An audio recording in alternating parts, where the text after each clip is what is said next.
As world leaders continue to address humanity and make demands at the ongoing United Nations General Assembly in New York City, President Bola Tinubu presented a strong continental position. The president, who was ushered to the podium, was clear about his position and made explicit demands to advance Africa's interests amongst the League of Nations. He said the presidents of the United Nations member states should show with their actions that they mean what they say concerning the crackdown on terror financing, economic sabotage, and illicit mineral and arms smuggling in the developing world, particularly Africa. This harmful traffic undermines the peace and stability of the entire region. African nations will improve our economies so that our people do not risk their life to sweep the floors and streets of other nations.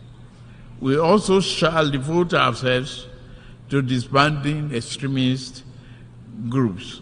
President Tinubu further noted that his aggressive economic development diplomatic push for new investment has been effective in presenting Nigeria as business-ready.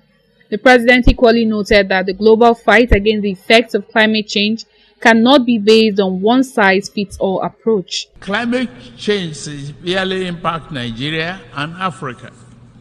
Northern Nigeria is honored by desert encroachment, handed from the north.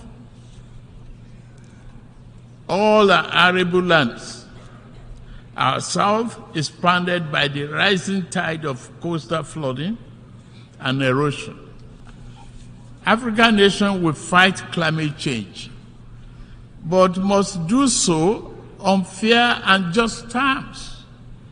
To achieve the need popular consensus, this campaign must accord with overall economic efforts. President Bola Tinubu concluded by reminding the world that Africa truly represents in the global village. In his words, Africa is not a problem to be avoided, nor is it to be pitied, but that Africa is the key to the world's future. Uloma Oyimachi, ITV News.